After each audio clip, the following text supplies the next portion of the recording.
Em nome do Pai, e do Filho, e do Espírito Santo. Amém. Sexto domingo do tempo comum.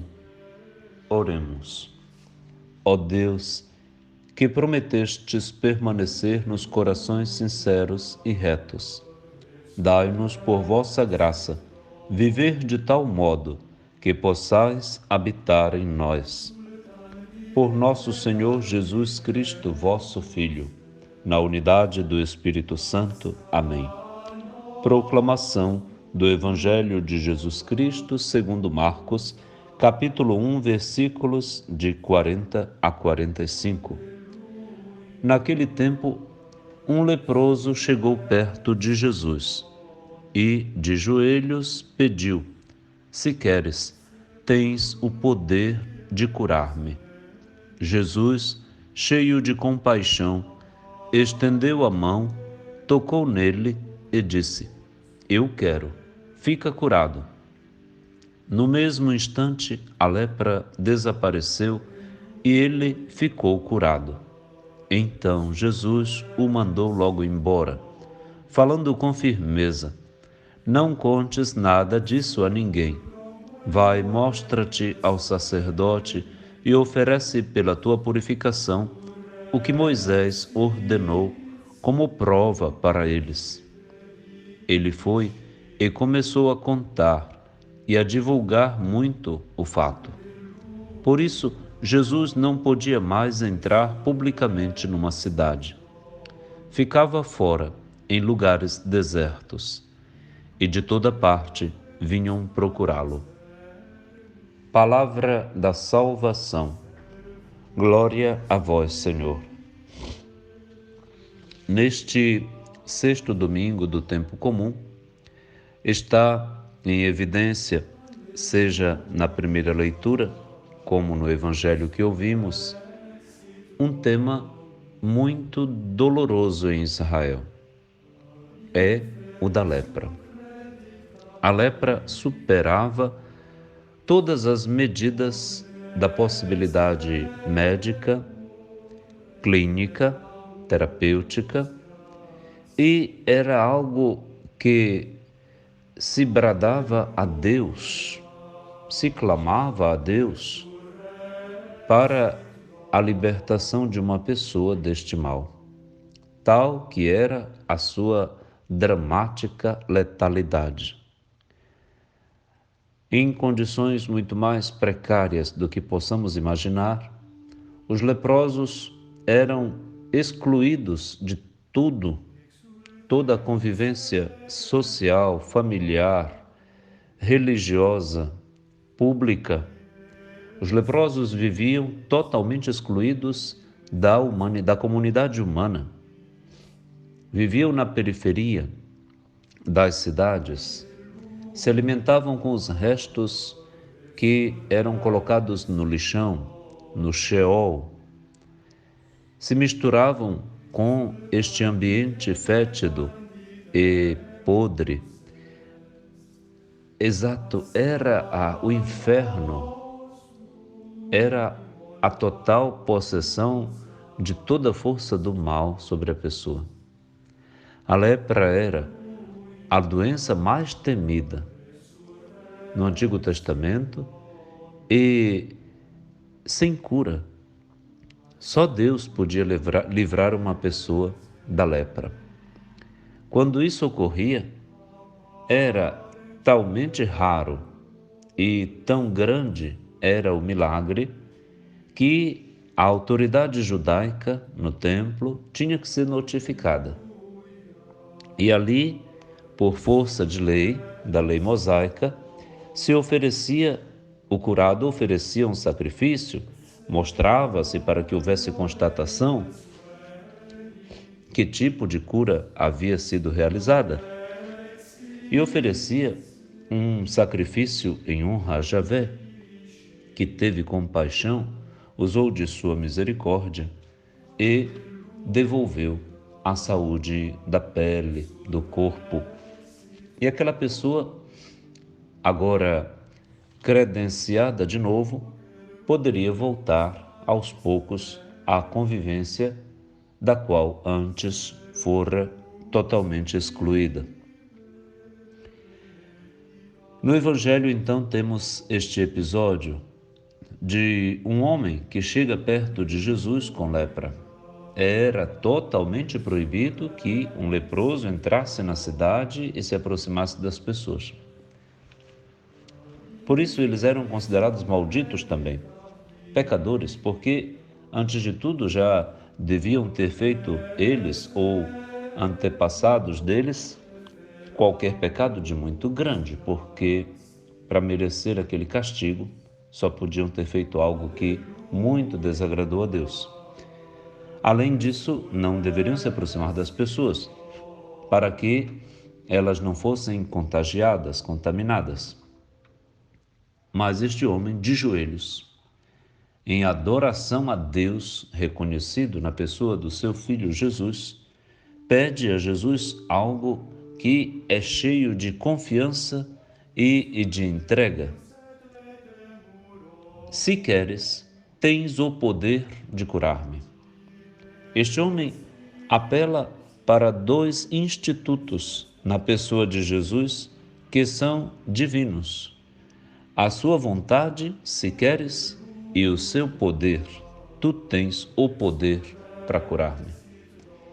E diz Marcos que Jesus, num aposto muito bem colocado entre vírgulas, cheio de compaixão, Rahamin, sentindo a dor do outro, sentindo o outro como seu, não como alguém excluído, Rahamin, que dá o sentido de compadecer-se, de sentir a dor do outro, é a expressão para falar das entranhas de misericórdia de uma pessoa e de uma mãe. Jesus como que fazendo uma nova vida para este homem, se migrarmos de conceito, regenerando este homem, recriando, revitalizando. Então diz: eu quero. A vontade de Deus é esta, que todos sejam salvos. Eu quero. E ordena: fica curado. Fica curado. No mesmo instante, a lepra desapareceu e ele ficou curado. Ocorre então aí algo talmente extraordinário que só resta agora fazer o que a lei mandou. Ali aconteceu que Deus foi encontrado no meio dos homens, da humanidade, em pessoa, é Jesus. Então Jesus lhe ordena que não faça alardes e que vá, como a lei ordena, mostrar-se ao sacerdote para que possa cumprir o que a lei ordenava a respeito deste fato. Mas o homem começou a divulgar muito e então a história toma outro rumo.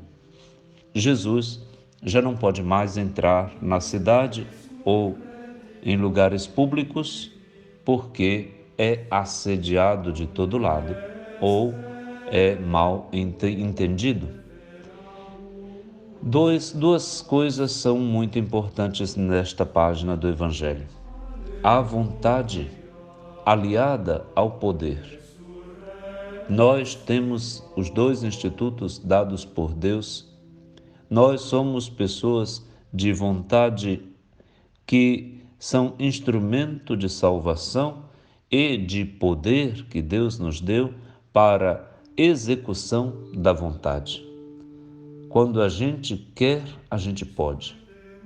Se houver uma vontade política, uma vontade empoderada, o fato acontece.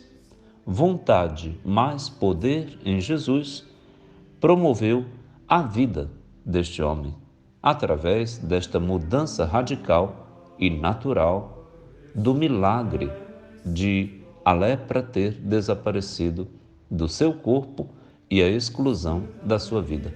Este homem agora pode voltar a viver normalmente na humanidade descontaminada, que é o mundo novo que nasce com ele. O mundo velho está lá, de retaguarda, de espreita, aqueles que representam a lei mosaica são o mundo encarquilhado ainda no antigo, no que tem que desaparecer. Agora deve surgir uma humanidade renovada e começa com o próprio Jesus, que dá vida à vida da gente. O nosso tempo está marcado por morte, por perda de tempo, perda de pessoas, de valores, desvios de verbas, tudo aquilo que tem, além da pandemia do coronavírus, machucado a todos com tantos prejuízos e perdas, tem também machucado a gente neste encarquilhamento no mal, na idolatria do poder e do dinheiro, que são as pilastras do antirreino, que se confrontam com o reino de Deus na gratuidade e na caridade. Caritas in veritate, veritas in caritate.